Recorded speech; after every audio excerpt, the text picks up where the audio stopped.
early years of the United States, pretty much continuously from its founding in 1776 until 1917, Congress had to give the okay on every individual debt the government wanted to issue. In practice, this meant that Congress would need to pass legislation for almost everything the government wanted to pay for, and that meant typically paying for them with money earned through bonds, which are debt instruments sold by the government to fund things. And that meant at the time there was a lot less money flowing through the government, but it also inherently limited the sorts of things that could be funded to begin with. Because rather than the Treasury being able to issue debt when it made sense to do so, to pay for existing programs or new ones that some facet of the government wanted to implement, they would instead need to get permission from Congress, and then a successful piece of legislation would need to be passed for each and every new or recurring bit of money raising. A super tedious way of managing finances that made a lot more sense in the early days of the nation, but a lot less with every year that passed because of how limited the government inherently was with their hands tied in this way, and because of how other aspects of the government and the funding of the government evolved over time. In 1917, though, in the midst of World War I, Congress passed the Second Liberty Bond Act, which gave the U.S. Treasury more leeway to basically spend what they wanted on whichever projects and priorities made sense, as long as they didn't go over a congressionally approved limit. This limit, often called the debt limit or debt ceiling, also had sub-limits within the larger overall limit as to how much of that total spending could be derived from different categories of debt, like bonds or treasury bills. That segmentation was removed with the passing of the Public Debt Act in 1939, and the Public Debt Act of 1941 raised that now non-segmented limit to $65 billion. So that was the overall cap on the amount of debt that could be issued by the U.S. Treasury, and they could now use whichever instruments they thought made the most sense when issuing debt, rather than being artificially limited to just a certain amount of bonds and treasuries and bills and securities and so on. Most years following that Second Public Debt Act, this debt ceiling was increased, and it eventually reached $300 billion by 1945, before being reduced by the Public Debt Act of 1946 down to $275 billion. It stayed at that level until 1954, at which point it began an upward trajectory once more. In the 20th century alone, the debt ceiling was increased about 90 times, depending on which increases via which mechanisms we choose to measure. The U.S. Treasury only officially tallies 78 increases since 1960, and that ceiling was raised 18 times during the administration of the conservative President Ronald Reagan, 8 times during liberal President Bill Clinton's administration, 7 times under conservative George W. Bush, and 11 times under liberal Barack Obama.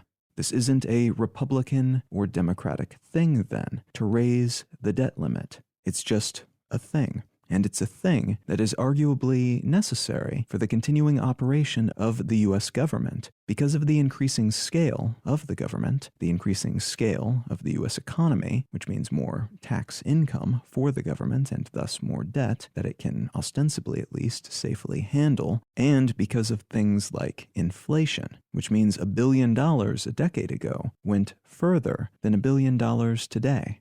Most modern countries do not have a debt ceiling. Other than the United States and Denmark, in fact, no other democratic country in the world has such a mechanism in place.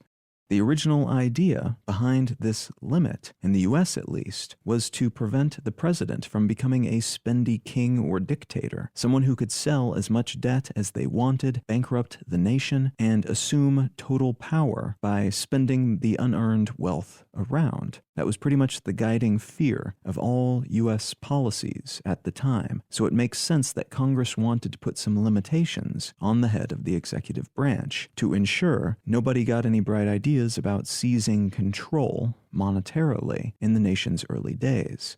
But today, Congress passes a very comprehensive budget that says exactly how much the government can spend and how much it will collect in taxes to account for that spending. The Treasury Department only sells debt that Congress says it can.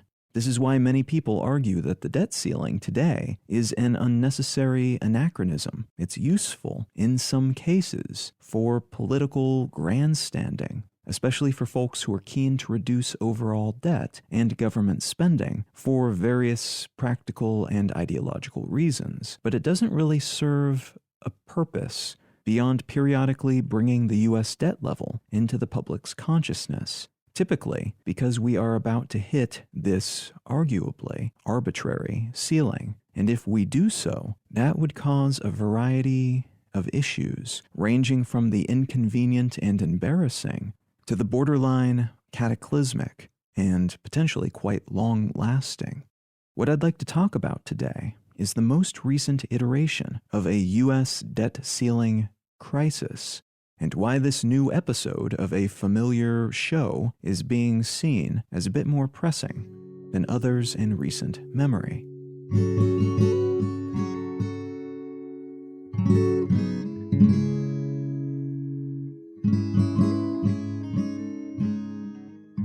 If you are digging what I'm doing here on Let's Know Things, there's a pretty good chance you'll enjoy at least one of the other projects that I run. You can find a list of those projects and ways of supporting them individually or collectively at understandery.com. Support for this show independently is of course still very much appreciated, and you can still do that via Patreon or the other options listed at letsknowthings.com/support. And a great big thanks to everybody who's already supporting this project or one of my other projects. I appreciate that. All right, let's get back to the show.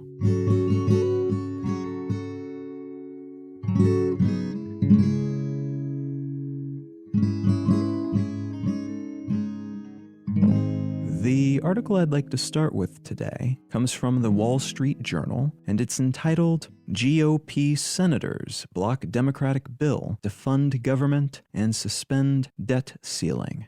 A quick note before I jump in here that this is a very fast-moving story, a collection of stories, really. And there's a very good chance that some or many of the elements and specifics will have changed by the time this episode goes live. So I'll be giving some outlines of what's happening right now and why things seem to be happening as they are, but I'll mostly be focusing on more evergreen information that will continue to be relevant to this topic, rather than the moment-to-moment horse racy elements of this facet of contemporary political discourse. Now that said, as I mentioned in the intro, the debt ceiling is the hard cap on how much debt the U.S. government can issue to pay for primarily existing financial obligations, things like Social Security benefits, salaries for military personnel, tax refunds, and payments on the national debt.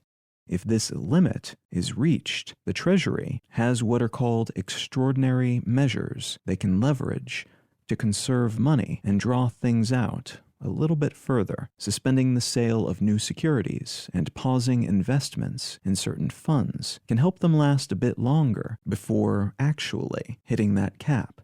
The current U.S. debt limit, as I record this episode, is about $28.5 trillion.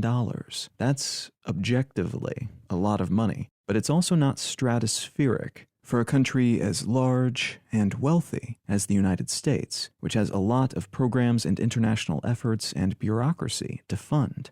If the U.S. government hits this ceiling and isn't able to stretch things far enough to keep spending under it until a solution can be reached, usually in the form of a debt ceiling increase passed by Congress, the U.S. government could start defaulting on its debts. And that's something that hasn't ever happened in the U.S. Not on scale, and not intentionally, at least. There have been a few cases in the past where discussions and debate about the debt ceiling have extended until the very last moment, and then glitches or slowdowns in the payment systems have caused those approved at the last moment payments to be technically late. But those instances, while not ideal, are not typical, and they do not represent a crisis. To actually default, to not pay our debt in a more substantial and real way, would be pretty bad. Bad in the sense of likely sparking a legit financial crisis, one that would significantly hurt people and businesses and organizations in the US, but also because of how much US debt is held globally, it generally being considered to be one of the most stable places to store value. And because of how many other entities are in some way connected to the US and the US's economy, this would be a financial crisis that would almost certainly cascade outward to encompass essentially the entire globe as well. So in addition to military personnel not being paid, people who rely on Social Security not being able to pay their rent and their bills because they wouldn't be getting those payments from the government, and food assistance benefits and other such safety net measures disappearing overnight, unemployment in the U.S. would likely skyrocket, with some estimates saying that 6 million jobs would disappear entirely. About $15 trillion of household wealth could be wiped out, and the U.S. government would almost certainly lose its highest of the high debt rating, which would significantly impact both the soft financial power that the U.S. wields internationally and the government's ability to confidently sell debt in the future, to fund things like military conflicts, but also infrastructural upgrades and things like that. It would cost more to get the same amount of money in the future for the U.S. government because it wouldn't be considered such a secure, sure thing by folks buying up that debt as it is now. The dominant perception of this limit in political circles seems to be that it is a useful point of leverage for the folks not currently in political power to use against those who are. The threat to not increase the debt limit when necessary, and it's very regularly necessary, can allow those not in power to get concessions from those who are, because those who are in power will likely be blamed for the repercussions of hitting this ceiling, and are almost always the target of negative press when this issue comes to the journalistic forefront. And I want to emphasize one more time that both parties do this. So while any individual instance of debt ceiling negotiation might seem like one party or the other being cynical and brazen, it's something that both parties and all types of politicians have dabbled in and used at some point, and often quite enthusiastically. That's why the debt ceiling in some circles has come to be perceived as less of a serious threat and more of a high-stakes game of political chicken. The consequences of not raising it would be so economically catastrophic to the point that no one seriously thinks the other side will stay the course and force that kind of self-destruction. But the possibility that someone will someday be that crazy, make that kind of calculation and follow through with it is ever present. So it's never really thought to be a certain doom sort of variable, and instead is thought of the same way you might think about a large asteroid that has a 1 in 10,000 chance of hitting Earth. It probably won't happen, but it would be a very big deal if it did, so you can't afford to completely discount it as a consequence just in case. That Wall Street Journal piece is about the current, as I record this, episode of this ongoing will they, won't they destroy the country's economy drama, this time around featuring the Democrats in office controlling a slim majority of Congress and controlling the White House, but not having enough power to easily force things like this through without some Republican support. And the Republicans, this time, are in the role of threat-leveling, chicken-playing, I'll blow it all up if you don't give me what I want, chaos agent, confounding the issue this time around is the Democratic Party's desire to pass a flurry of other money-related legislation, including a very large infrastructure bill, which is meant to be a centerpiece of President Biden's policy framework, which would follow an earlier, also quite large, COVID relief bill. The Democrats already tried to pass legislation that would fund the government and raise the debt ceiling. But Republicans said, nope, we're not going to help with that debt ceiling thing. You'll need to figure out a means of doing it yourself. Further complexifying the situation is a rift within the Democratic Party between further left progressive members and more centrist or even right-leaning members, all of whom have come into conflict recently about how much money these packages should contain, how they should be passed, and how they should be bundled and presented to make them happen, considering the obstructionist nature of the current Republican congressional lineup and the vibe of the U.S. public overall. All of which is to say, this is often a complicated dance, getting the debt ceiling raised, but it's a bit more complicated right now because, frankly, everything in the world is more complicated because of the pandemic and climate change and other such uncertainty-amplifying variables, but also because folks running governments during such periods of uncertainty are especially keen to both maintain the power they have and, while they can, grab more power at a moment in which their opposition might be especially vulnerable. We're also at a strange moment in which the previous Republican president, Donald Trump, lost his chance to have another 4 years in office. So the spending that he did and the debt accrued by all that spending, which was substantial compared to most other recent administrations, in large part due to tax cuts that he wanted for wealthy Americans, all of that now falls on the shoulders of the opposing party. So the Republicans have an opportunity here to foist the responsibility, the bill essentially, for their party's spending, which was higher than average, onto the shoulders of their opposition, which is a very tantalizing and rare opportunity. Consequently, they've been saying that they won't support a simple measure to increase the debt limit, and in fact, they will filibuster Democratic efforts to do so, which would force the Democrats to take a different filibuster-immune route called reconciliation that will occupy their time and attention for weeks and will leave them less able to use the same tool for other priorities that they've been hoping to get past this ongoing Republican legislation disrupting wall. To be clear, similar, if not identical, showdowns have happened previously. Former President George W. Bush faced opposition from Democrats in raising the debt ceiling in 2006. And they said basically he was just spending the country into oblivion with wars in Afghanistan and Iraq, so they wouldn't help. But they didn't filibuster a vote to up the ceiling, and Republicans were able to pass the higher limit using the normal voting process.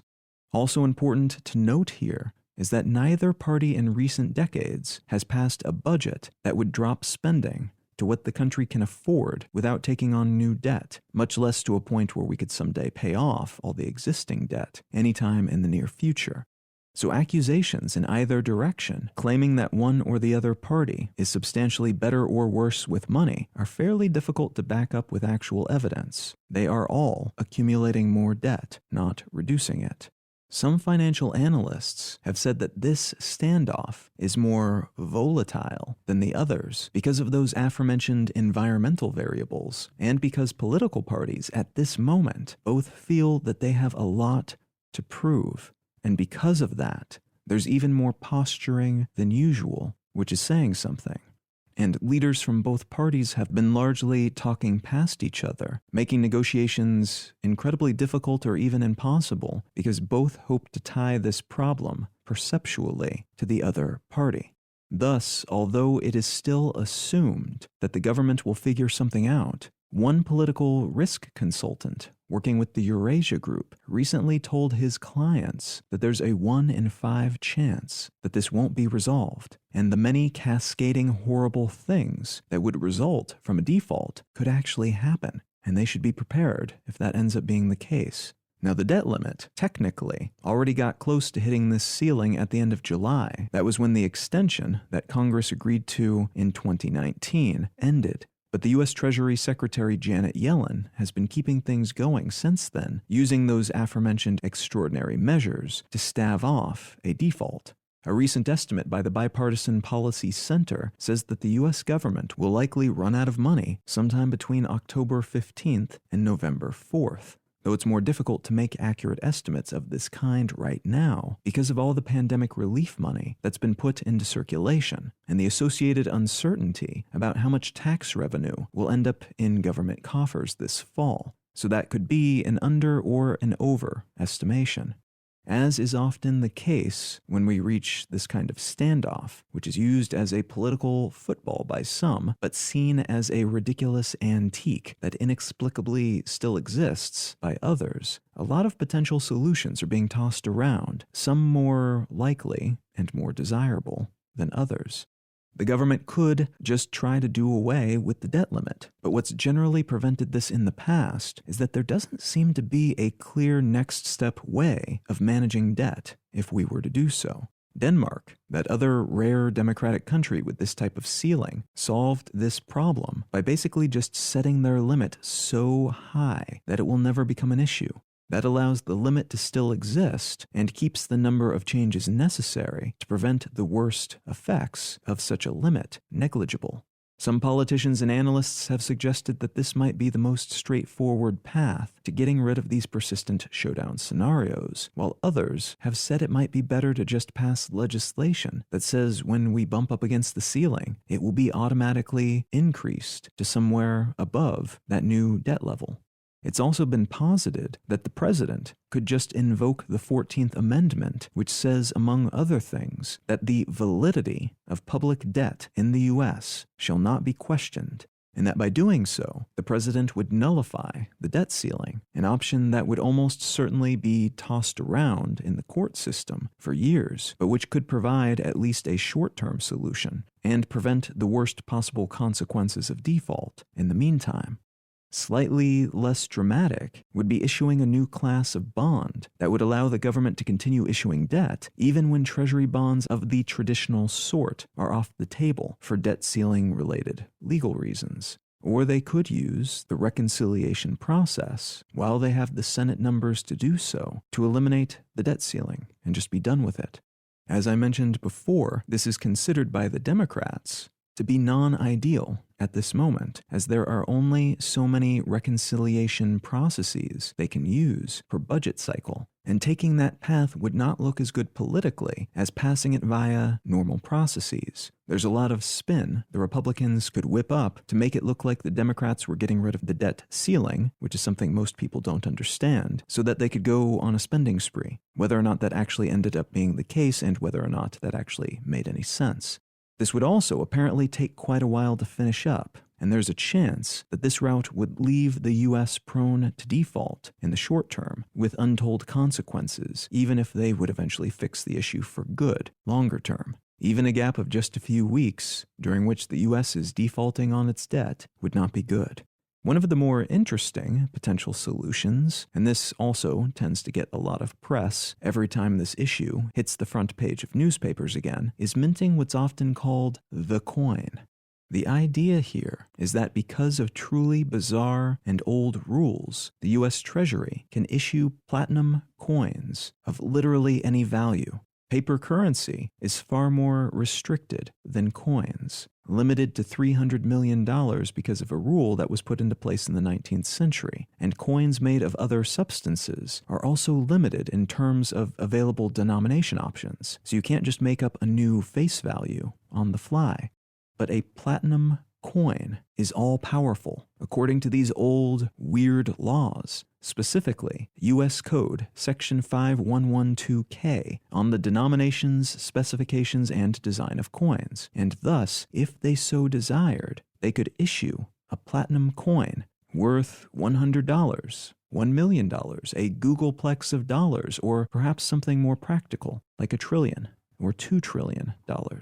An idea posited back in 2010 and then revived to specifically apply to the debt ceiling in 2011 is that the Treasury Secretary could issue a single platinum coin worth $2 trillion to deposit that coin in the Treasury's account at the Fed, and then use those funds, $2 trillion, to keep the government operational until the debt ceiling standoff could be handled. This would be a practically unlimited source of financial flex in the system, as the cost of issuing coins of this kind, however many are needed, however many times over the years, would be negligible, and it would allow the government to stay operational, never face the truly worst-case default-related scenarios, while still maintaining the current system, which allows those in government to not have to worry about coming up with something better before being able to move on the huge vulnerability that arguably only exists because no one has figured out how to get rid of it yet. This concept, though originally posited by someone not in the government, has been taken seriously enough that the folks in charge, from the former head of the U.S. Mint to a Republican senator who tried to pass legislation to close this loophole, to the current Fed chair, all have said something along the lines of, yeah, that would actually almost certainly work. The main thing that prevented former President Barack Obama from using it as a tool to end his own debt-related showdown in 2011 was that he thought the idea was so, quote, wacky that he couldn't even seriously consider it from an optics perspective. And truly, if such a measure was ever used, even though it would be somewhat poetic in that it would be an invented, relatively meaningless, symbolic financial solution for bypassing an invented, relatively meaningless, symbolic financial barrier, it would seem very strange and a little funny and possibly politically non-ideal for whichever party or politician opted to use it. And though some people argue that issuing such a coin would increase inflation and cause other similar ripples, several economists have demonstrated why this almost certainly wouldn't be the case. Issuing such a coin would be more like moving money from one part of the government to another than creating money out of thin air, and would potentially even have a deflationary effect, at least compared to the consequences we would see from a default situation. If you're interested in digging into the weeds on that, by the way, I will link to what is considered to be the definitive paper on this subject in the show notes. It's pretty interesting if you don't mind wading through a lot of legal arguments and numbers. All that said, the odds still favor a non-irregular, non-funny coin-related way of moving forward from this standoff. And that almost certainly means more of the same last-minute political solutions, and unfortunately, another showdown when we go over this whole collection of complexities and concerns once more.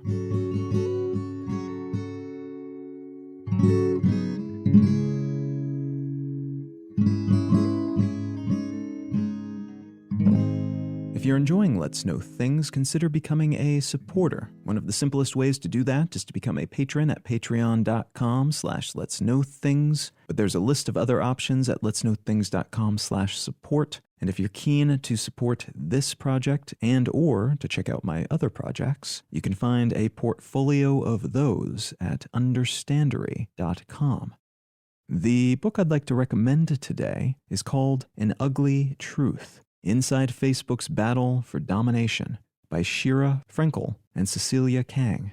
This is a very timely book to read, especially if you are keen to understand more of the foundational, philosophical underpinnings of Facebook as a company and the people behind it, and some of the things that led it to become the company that it is today. And that's true right now, as a slew of new reports have come out about this company and things that they know and when they've known it and things they've lied about. But I suspect it will remain true for the foreseeable future because this is indeed such a sprawling and influential company.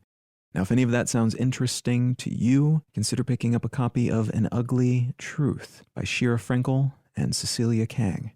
You can find out more about me and my work at Colin.io. You can find the show notes and transcript for this episode and every episode of the podcast at letsknowthings.com. You can find a collection of my other projects at understandery.com. And feel free to reach out and say howdy on social media. I'm Colin Wright on Facebook and at Colin is my name on most of the other ones.